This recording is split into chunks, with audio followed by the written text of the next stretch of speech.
Accidental international dental implants hospital advanced టెక్నాలజీతో ఎటువంటి దంత సమస్యలకైనా మా స్పెషలిస్ట్ డాక్టర్లతో ట్రీట్మెంట్ చేయబడును. Root canal, implants, aligners, laser treatment మరియు జుట్టుకు సంబంధించిన సమస్యలు కూడా పరిష్కారం చేయబడును. మా చిరునామా beside Bhramarambika Mallikarjuna theatre, Hyderabad.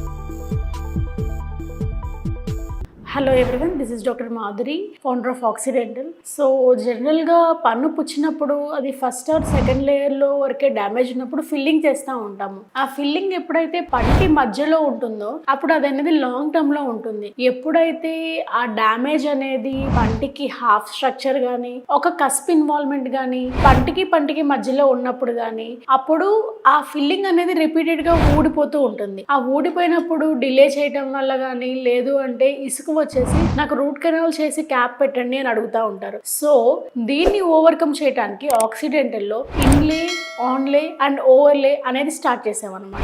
So ఏంటి అంటే ఎక్కడైతే మీకు డ్యామేజ్ కనుక ఫిల్లింగ్ చేసిన ఊడుతూ ఉంటుందో ఆ డ్యామేజ్ పార్ట్ ది ప్రాపర్ గా షేప్ చేసి దాన్ని ఇంప్రెషన్ తీసుకొని అది ల్యాబ్ నుంచి ఒక మెటల్ సిరామిక్ తో తయారయ్యి దాన్ని అక్కడ అతికించడం అనేది జరిగిద్ది అనమాట.